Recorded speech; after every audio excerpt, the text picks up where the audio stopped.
le retour du petit micro. Bonjour, j'espère que vous allez bien. Je vous retrouve aujourd'hui dans une vidéo où je vais répondre à vos questions. Je m'excuse d'avance si la luminosité n'est pas terrible ou si vous n'êtes pas très droit, mais je filme avec mon téléphone et je filme tôt le matin. C'est le seul moment où je peux enregistrer aujourd'hui, puisque je travaille après. Vous m'avez posé beaucoup de questions, mais comme je n'ai pas envie que la vidéo dure 4h30, je ne pourrai pas répondre à tout. Je vais voir comment ça se passe. Alors la première question qui est beaucoup revenue, c'est: est-ce que tu es une vraie Française? Est-ce que tu es née en France? Est-ce que tu as grandi en France? Quelles sont tes origines? Alors, je suis effectivement de nationalité française. Je suis née dans la banlieue parisienne. Et à cause, ou plutôt grâce, je dirais plutôt grâce au travail de mon père, j'ai été amenée à beaucoup déménager pendant mon enfance. On a vécu dans diverses régions de France, ce qui était une super opportunité pour visiter le pays. Concernant mes origines, si vous avez vu certaines de mes vidéos précédentes, j'ai beaucoup d'origines auvergnates, puisque mes deux parents sont auvergnats et 3 de mes grands-parents sont sur 4 également. Mon grand-père maternel est quant à lui originaire de Narbonne, donc la région Occitanie, ce qui fait qu'il a un bel accent chantant quand il parle, c'est très agréable. Et je sais que j'ai l'un de mes oncles qui est en train de travailler sur l'arbre généalogique de la famille. Il était remonté assez loin, mais pendant la période révolutionnaire, c'est plus compliqué de retrouver les sources, puisqu'il y a pas mal de documents qui ont disparu, il y a eu un changement de calendrier, etc. Donc c'est un peu plus compliqué, mais faudrait que je lui demande où il en est. Question suivante, sinon ça va durer 3 heures. Quels sont les pays où tu as vécu et voyagé et ceux où tu aimerais aller? J'ai déjà fait une vidéo concernant mon expérience et les pays dans lesquels j'ai vécu. Si jamais ça vous intéresse, je vous mettrai la vidéo, je crois qu'on peut la mettre dans le i quelque part, si je trouve comment on fait. Si je trouve pas, je vous la mettrai en description. Concernant les endroits où j'aimerais aller, il y a beaucoup d'endroits où j'aimerais retourner, parce que je considère que quand on est allé une fois dans un pays ou même dans une ville où on l'a pas visité, il y a tellement de choses à voir. Et j'aimerais beaucoup retourner au Japon. Cette fois-ci dans la campagne, j'adorerais visiter la campagne japonaise et j'aimerais beaucoup retourner au Canada pour voir les lacs, les grands lacs. Les endroits où j'aimerais aller, la liste serait trop longue, donc je vais vous en donner seulement 3 pour que ce soit pas trop long. Premièrement, j'aimerais beaucoup aller en Normandie, puisque même si je suis française, je ne suis jamais allée en Normandie. Et c'est un endroit où j'ai l'impression d'avoir plein de souvenirs alors que je n'y suis jamais allée.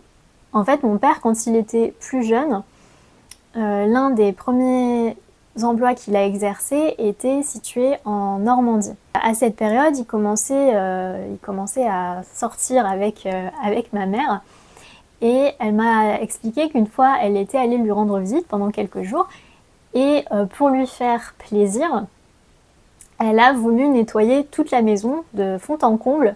Et donc elle a sorti toutes les chaussures dehors. Et il faut savoir que la Normandie, c'est une région qui est connue pour être très pluvieuse. Donc évidemment, il s'est mis à pleuvoir.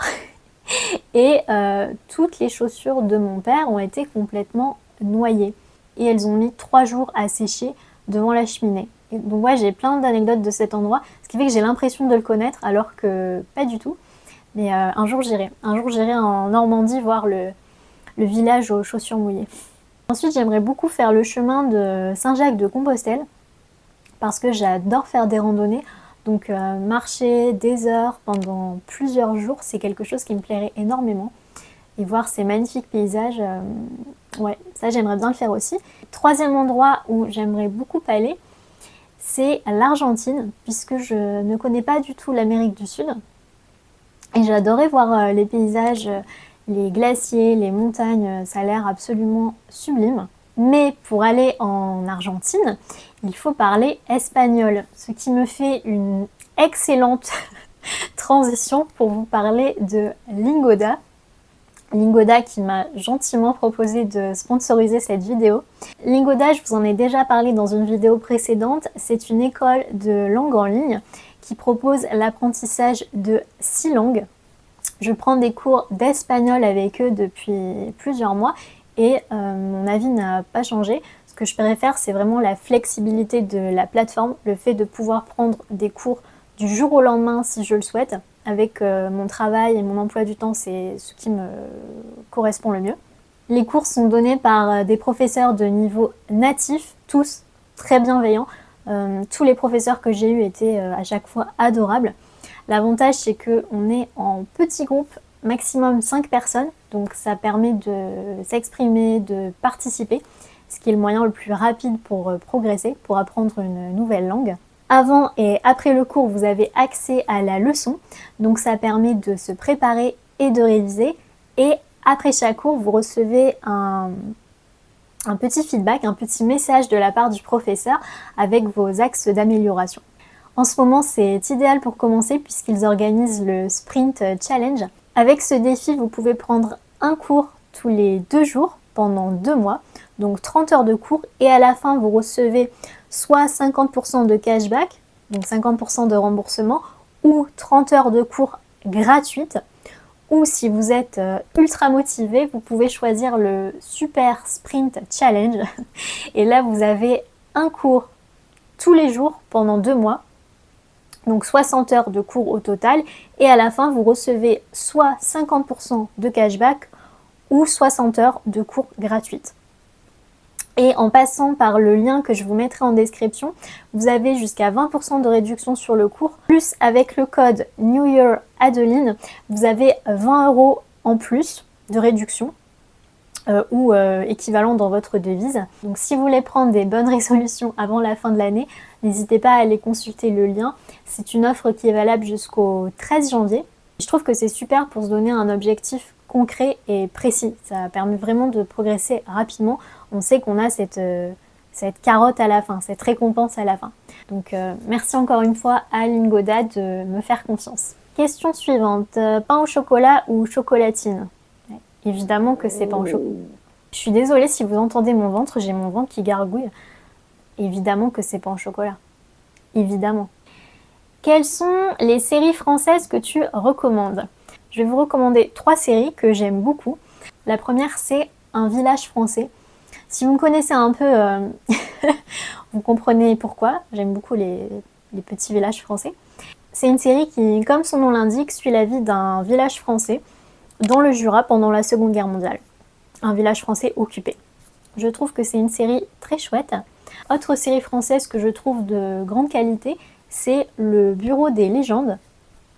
Alors là, on est sur un registre complètement différent. C'est une série qui va suivre le service de la DGSE. La DGSE, c'est en gros le service d'espionnage français. Donc DGSE, c'est Direction Générale de la Sécurité Extérieure. Et là, c'est une série qui va mêler espionnage, intrigue géopolitique, manipulation, dilemme plus personnel.